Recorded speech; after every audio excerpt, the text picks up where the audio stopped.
Welcome back, y'all, to another video of CFP enthusiasts. I'm hurt, man.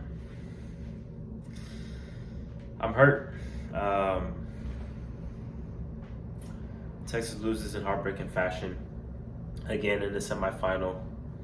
Pretty much coming down to the last 2 minutes once again. Coming up short, Ohio State 28-14. In a game that, coming into it, a lot of people thought Ohio State was going to run roughshod all over Texas. And they didn't. And I came out here and said that, hey, Texas may not win the game, but they're going to play a lot better than people are, kind of predicting. Ohio State's going to have their hands full with our defense and how physical we are and things of that nature, right? Our secondary. Jeremiah Smith is not going to do what he did against Oregon or what he did against Tennessee. And I was right on that front. Obviously, being a Texas fan, there's no moral victory. So what all does that mean, if you still come out with a loss? But I say all that to say, although we lost, man, in a way, I'm really proud of the guys. I'm really proud of the players for how they played in this game. I think, honestly, they might have outplayed Ohio State for a better part of 3/4 of that game. The first drive of the game, Ohio State goes down and scores, right? And we're like, okay, here we go. Texas has to survive the first quarter, like I mentioned. That was all they got in the first quarter, 7-0. And then for the better part of the second quarter, third quarter, early fourth, Texas was dominating the offensive line pretty much on both sides of the ball, right? And then, a couple things just reared its ugly head in the late stages of the game. Some things that we've struggled with all year long. And that's like situational play calling every now and then on the offensive side. And honestly, as a Texas fan, I'll say this, man. I put this game on Sark.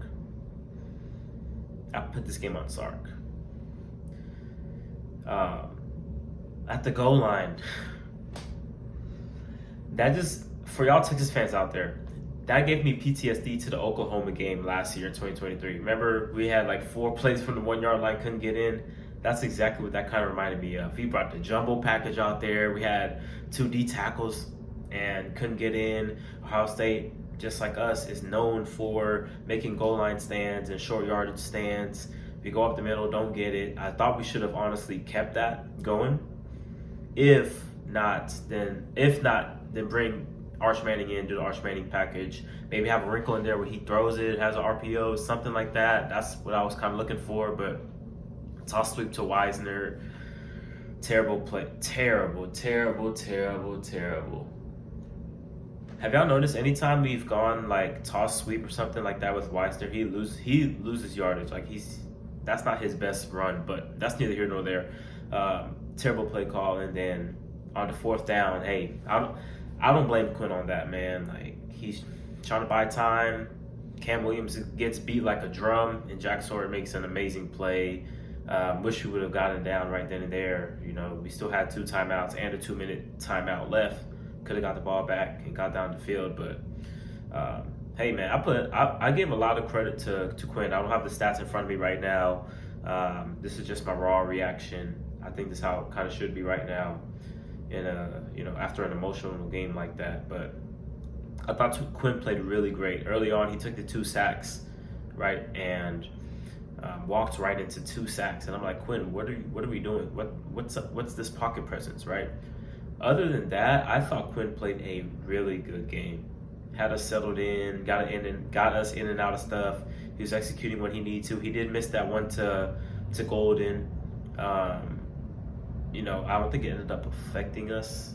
I think we might have had to punt off of that drive. I'm not too sure off the top of my head. All the drives and plays are running together. He did miss that one to Golden. However, he made some great plays down the field with his legs, giving us a chance on the 4th down right before the Arch Manning play, right before half. Big scramble. He dives forward, gets close to the 1st down, and then Arch package, boom, we go down and score right before half. And then that flip to Wisner last minute on the third down as well. Admirable stuff from Quinn, man. Admirable stuff. And as a team, we really played well in the third quarter for once. Like I mentioned, y'all, we were down since the Georgia game, which has been 8 games. We've been outscored 53-16 in the third quarter of games. So we've been absolutely terrible in games, and I think that's where Sark comes in again. He kind of gets in his own way and gets his ego in the way when he wants to just run the football, reestablish the run game in the third quarter, and then realizes we can't really run the ball, and then he tries to throw it. But that reared its ugly head in this game, man. I think the Texas A&M game and the Kentucky game and even the Clemson game kind of fooled everybody, and even almost fooled me into thinking that we had a really good running game, and we didn't all year long. This was my complaint way back when, probably before the Georgia game. I came on here and I said, we're not as consistent of an offensive team because we cannot run the football.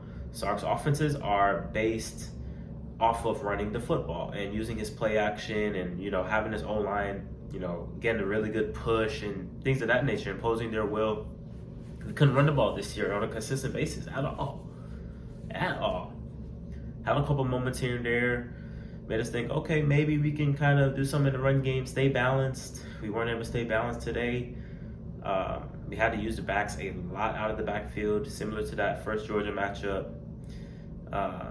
But, hey, give Ohio State credit, man.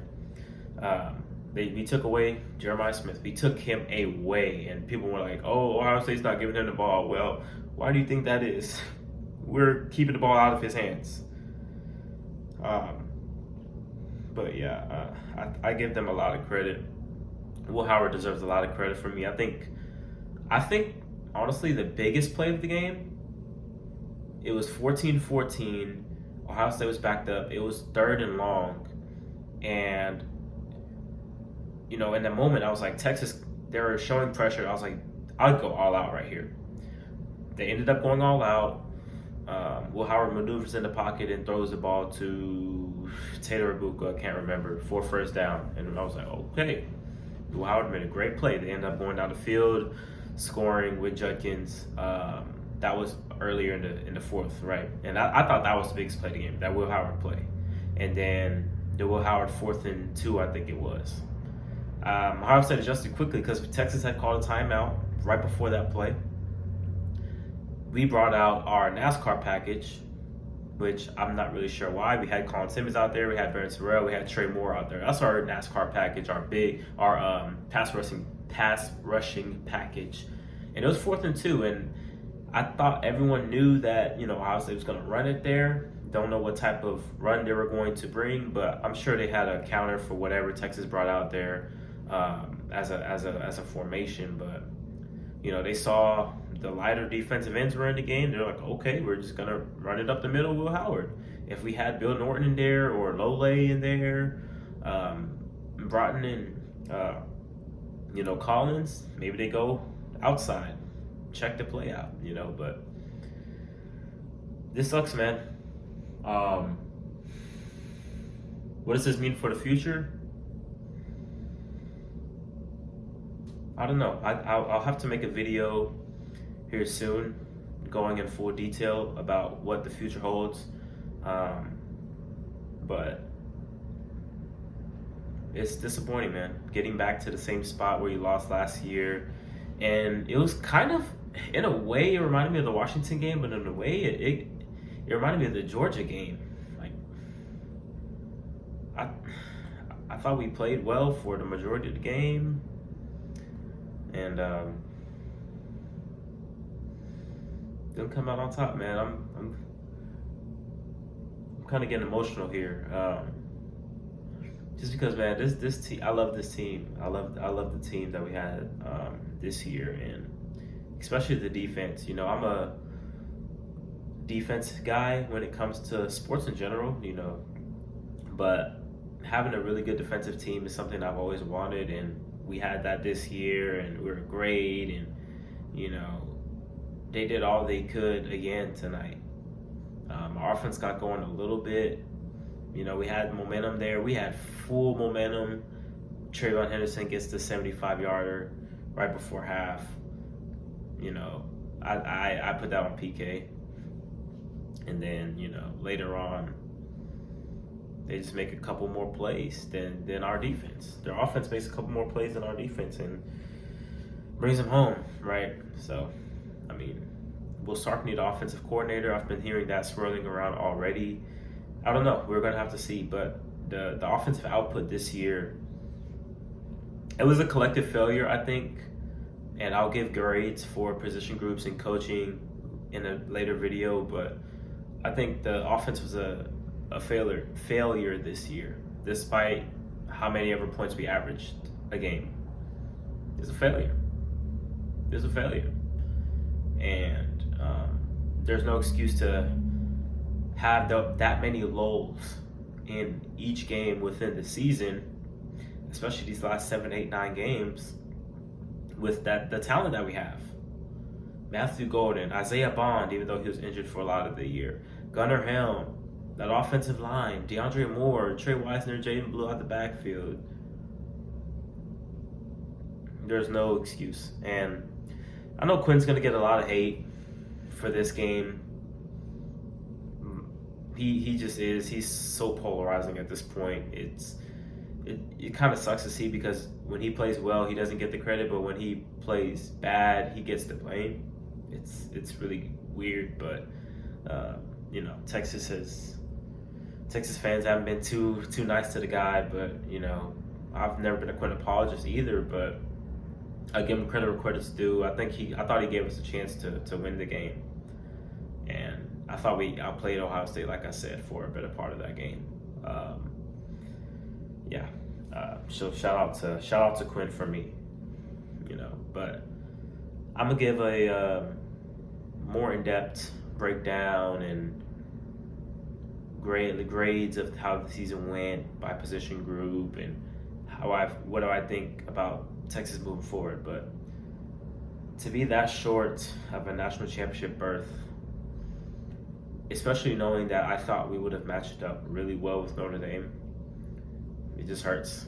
This hurts, man. And that'll be added to the disappointment of the lore of Texas football over the last 15 plus years.